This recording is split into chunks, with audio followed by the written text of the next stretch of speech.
name is Hollie Herndon. Came to Sandy's house December 22nd, 2023. I was broken and hopeless at that point. Today I would like to say that God, my family, and my faith are the three most important priorities in my life. I would like to share today some of the changes I've made since I've come to Sandy's house and what it was like before I got here. I was born in Monticello, Florida, December 22nd, 1964. I was the youngest of 5 siblings. I grew up in a sheltered home. I went to a Baptist church, small Baptist church, until I was 14 and attended a small private Christian school. I remember early on that there was conflict in my household between my parents and my siblings. It was a source of distress through the years. I remember at one point being told that I was the cement that held them together, and that just was a lot for a child to take upon her shoulders. I began first grade in the private Christian school. Like I said, I was put, my parents took me to church. They went to church with me. We were active church members up until I was 14, and that's when I rebelled. And I turned my back on God at that point and began experimenting with alcohol and drugs.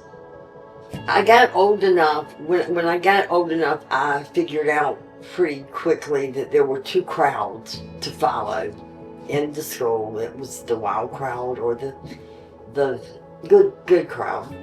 And I, at that point, chose, after, starting to experiment at age 14, I chose to go with the wild crowd. My grades started dropping from an A student to a C student very rapidly. I did manage to graduate. And I can remember to this day that our class song, back in 1982, was Born to Be Wild, and I've often thought I took that to a whole new level, probably, with my lifestyle, which at that point revolved around drugs, alcohol, and boys. At age 19 is when I met the drug of my choice. In 1985, I had a very short-lived marriage. We had no children. Alcohol played a part in that divorce. I did not particularly date again or get into relationships. I just sought my addiction at that point. I was seeking my addiction to alcohol and drugs. But in 1991, I met my daughter's father, and we got married in 1992, and our first daughter was born in November of 1992, Jamie.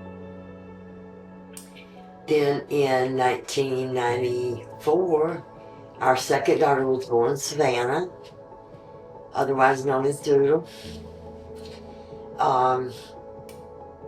But my addiction and his addiction continued to spiral out of control. He became very abusive to me in our marriage, and that lasted up until they were probably 5 and 3, and we divorced. At that point, I had lost custody of my two daughters to the state. They were residing with their grandparents, both the paternal and maternal grandparents. The abuse ended at that point, but the alcohol and drugs did not end, and the addiction continued spiraling out of control in my life. And this was just a cycle, a continuing cycle throughout the years.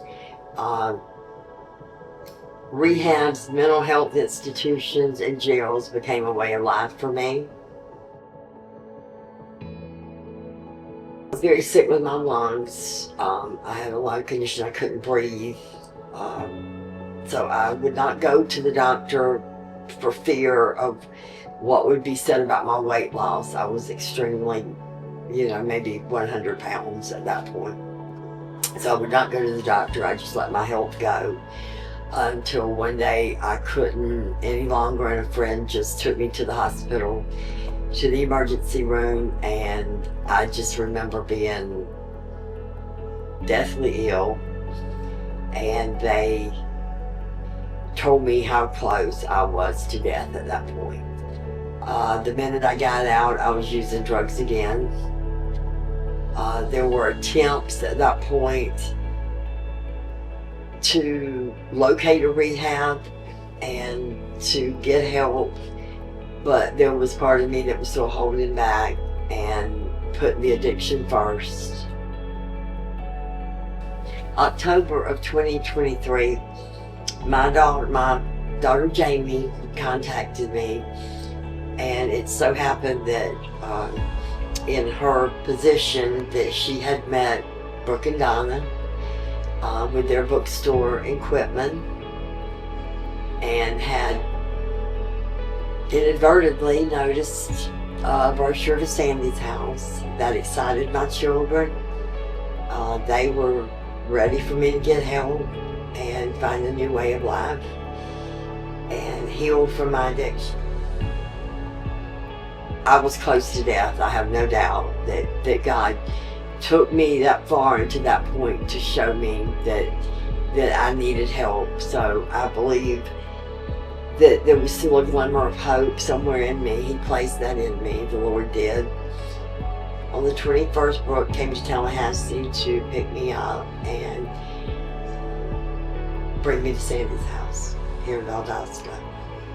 And I've had my ups and downs. There's been hard days. There's been days I've wanted to just give up and run away from it. But today I just want to say that, my sobriety, God, and my family are the three priorities in my life, the most important priorities in my life.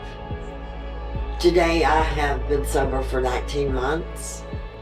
By the grace of God, and with Miss Brooke and Miss Donna's guidance and support. Without them, I couldn't have done this without God leading them. I'm very thankful for them today, and they are two of the most special people in my life today. I have my family back today, my grandchildren. In fact, I've added a grandson and a granddaughter since I've been at Sandy's house. I've just been blessed with so many wonderful blessings in the last 19 months. I can't sit and name all of them, and the success I've had and I've seen. And today I am looking forward, after my graduation, to remaining a part of Sandy's house in whatever capacity I'm called to serve. A part of the Red Door and the Good Book.